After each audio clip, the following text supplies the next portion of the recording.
Salary बढ़ी, promotion भी मिली, फिर भी संडे रात को नींद क्यों नहीं आती? ये फीलिंग आपको पता है। सब कुछ ठीक है, अच्छी जॉब भी चल रही है और सैलरी भी हर साल बढ़ रही है, फैमिली स्टेबल है, लोन घर का टाइम पे पे हो रहा है, मैनेज हो रहा है। बाहर से देखें तो आप सक्सेसफुल हैं, लेकिन अंदर से कुछ मिसिंग लगता है, कुछ खालीपन सा लगता है। और ये बात आप किसी को बता नहीं सकते, क्योंकि जैसे ही ये बात आप बताएंगे लोग आपको बोलेंगे सब कुछ तो है तुम्हारे पास, और क्या चाहिए। आज इसी की बात करेंगे। ये वीडियो सिर्फ और सिर्फ आप जैसे लोगों के लिए मैं बना रहा हूँ। इसका एक नाम है, और वो नाम ये है, अचीवमेंट विदाउट मीनिंग। आपने वो सब कुछ किया जो आपको बताया गया था, पढ़ाई करो, अच्छी सैलरी पाओ, प्रमोशन लो, सक्सेसफुल बनो। एक चेकलिस्ट आपको दी गई, वो सारे बॉक्सेस आपने टिक आउट किए, लेकिन किसी ने ये नहीं बताया कि चेकलिस्ट कंप्लीट करने के बाद क्या करना है। इंडिया में मिडिल क्लास की लाइफ बहुत ज़्यादा स्टेबल दिखती है। गौर कीजिएगा, ये स्टेबिलिटी बहुत ज़्यादा थकाने वाली भी होती है, क्योंकि जब आप बाहर से ठीक दिखते हैं तो अंदर से कुछ खटकता है। ये कोई वैलिडेशन भी नहीं है, और ना ही इसका कोई वैलिडेशन आपके लिए करता है। आप, उम्मीद कर रहा हूँ आप इसे रिलेट कर पा रहे होंगे। 19 साल एचआर में काम करते हुए मैंने एक पैटर्न नोटिस किया, और वो पैटर्न क्या है? जो लोग सबसे ज़्यादा मेहनत करते हैं वो अक्सर इस फीलिंग से गुजरते हैं। क्यों? पहला रीज़न, हम गोल ड्रिवन नहीं है, हम फियर ड्रिवन है। हम जॉब इसलिए नहीं करते कि वो हमें पसंद है, बल्कि हम जॉब इसलिए करते हैं कि कहीं कुछ गलत ना हो जाए। ईएमआई जो भी चल रही है, चाहे वो घर की हो, कार की हो, वो मिस ना हो जाए, फैमिली का खर्च ना रुके, सोसाइटी में हमारी रिस्पेक्ट बनी रहे। यानी हम प्लेजर की तरफ नहीं, हम पेन से भाग रहे हैं। फ़र्क समझिएगा, दोनों में बहुत बड़ा अंतर है। और दूसरी दूसरी बात, कंपैरिजन का जाल, तुलना का जाल। प्रमोशन मिली, खुश हुए, कितने दिनों के लिए? 3 दिनों के लिए। इसके बाद जैसे ही पता लगा कलीग को मुझसे ज़्यादा सैलरी मिली, अच्छा तनख्वाह उसका हो गया प्रमोशन के बाद, जो पड़ोसी है उसका बच्चा अच्छा स्कोर कर गया, या एब्रॉड में विदेश में सेटल हो गया, और वो सेटिस्फैक्शन जो 3 दिन पहले आई थी वो एकदम से गायब हो गई।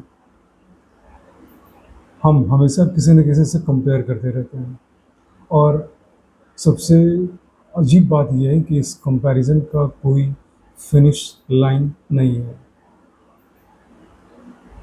और तीसरी बात, हम प्रेजेंट में नहीं जी रहे होते हैं, हम हमेशा प्लानिंग मोड में होते हैं। एजुकेशन की, घर की, होम लोन की, बच्चों की स्कूल की, या फिर रिटायरमेंट की, जो दिखता नहीं है लेकिन आप उसको फील करते हैं। और वो जो खालीपन है जो आज आप जी नहीं रहे, इसकी एक कीमत है, सोचिएगा ज़रा।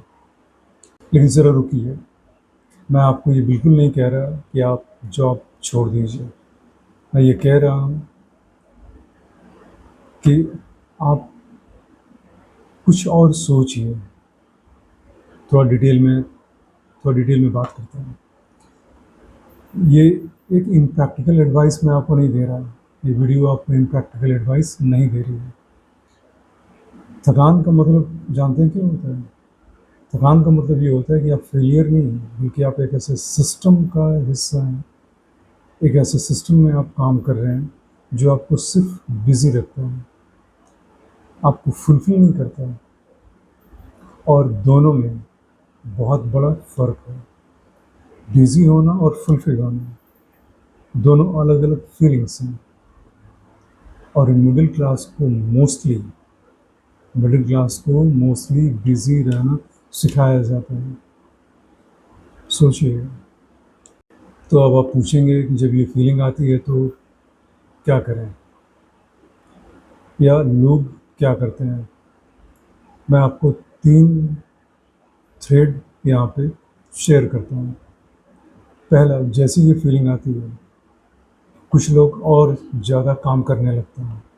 ये सोचते हुए कि शायद नेक्स्ट प्रमोशन में चीज़ें और भी बेहतर हो जाएँगी। क्योंकि प्रॉब्लम प्रमोशन नहीं थी। दूसरी चीज़, वो डिस्ट्रैक्ट होकर कहाँ जाते हैं? नेटफ्लिक्स पे, ऑनलाइन शॉपिंग पे, वीकेंड ट्रिप्स पे, जो टेम्परेरी तो ठीक लगता है, लेकिन जैसे ही मंडे आता है, फिर आप उसी लूप लाइन को जॉइन करते हैं। और तीसरी चीज़, वो किसी को बताते नहीं, क्योंकि हमारे सोसाइटी में ये सारी चीज़ें, जिसके पास सब कुछ हो, ये कहना एक्सेप्टेबल नहीं है।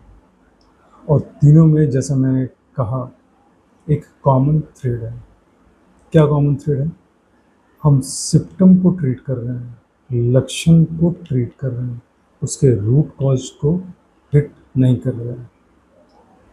तो अब बात आती है कि असली सवाल क्या है? सवाल ये नहीं कि मेरी सैलरी कितनी होनी चाहिए और मुझे कौन सी जॉब करनी चाहिए। असली सवाल है कि मैं किस चीज़ के लिए जी रहा हूँ। ये एग्जिस्टेंशियल नहीं है, ये एक प्रैक्टिकल सवाल है। क्योंकि जब आपको ये पता होता है तो डिसीज़न लेना आसान हो जाता है। कौन सी अपॉर्चुनिटी लेनी है, कौन सी अपॉर्चुनिटी छोड़नी है, कहाँ एनर्जी अपनी खर्च करनी है, अपनी एनर्जी स्पेंड करनी है, कहाँ नहीं करनी है। लेकिन ज़्यादातर मिडिल क्लास प्रोफेशनल्स ये सवाल सीरियसली खुद से नहीं पूछते, क्योंकि इस सवाल का जवाब ढूंढने के लिए आपको रुकना पड़ेगा। और रुकने का मतलब है, हमें डर लगता है।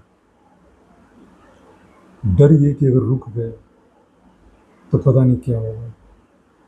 अब आपका एक नेचुरल क्वेश्चन क्वेरी होगा कि इस फीलिंग से बाहर कैसे निकला जाए, कैसे इस फीलिंग को ओवरकम किया जाए।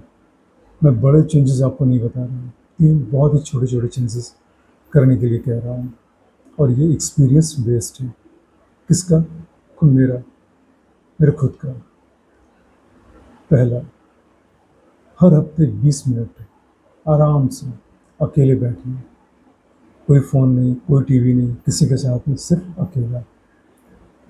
और खुद से पूछिए कि इस हफ्ते जेन्युइनली मुझे किस मोमेंट को एंजॉय करने में जेन्युइनली मज़ा आया, दिल से मैंने उसको एंजॉय किया। और वो मोमेंट आपको बताएगा कि आप एक्चुअली क्या चाहते हैं, किसकी वैल्यू करते हैं। दूसरी चीज़, एक ऐसा काम शुरू करो जिसका सैलरी से कोई कनेक्शन नहीं है। कोई हॉबी हो सकता है, कोई स्किल हो सकता है, कुछ भी जो सिर्फ तुम्हारा हो। ये आपको वो आइडेंटिटी देगा जो सिर्फ जॉब टाइटल नहीं होगा। और तीसरी चीज़, कंपैरिजन का बाउंड्री सेट कर दो। आप जिससे कंपेयर करते हैं उससे अगर आप बेटर फील नहीं करते, खुद को छोटा महसूस करते हैं, तो आप उससे दूरी बना लीजिए, उससे डिस्टेंस मेंटेन करिए। ये सेल्फलेस नहीं है, ये सेल्फिशनेस नहीं है। आप स्वार्थी नहीं हो रहे हैं यहाँ पे, बल्कि आप सेल्फ प्रिजर्वेशन के मोड में हैं। ये तीनों, जैसा कि मैंने कहा, बड़े नहीं हैं, लेकिन इसका असर धीरे धीरे बहुत गहरा होता है। अब एक सवाल मैं आपसे पूछता हूँ, अगर आज शाम को आपसे कोई पूछे क्या तुम खुश हो, तो उसे बड़ी ही ईमानदारी से जवाब दीजिएगा। और अगर वो जवाब आप नहीं दे सकते हैं पब्लिकली, तो इस वीडियो के कमेंट में लिखिएगा ज़रूर। यहाँ आपको जज नहीं किया जाएगा, क्योंकि जब कोई आपसे ये नहीं पूछता कि तुम खुश हो, तो यहाँ पे मैं आपसे पूछता हूँ, क्या आप खुश हैं? मिलता हूँ अगली वीडियो में अगले टॉपिक के साथ। नमस्कार।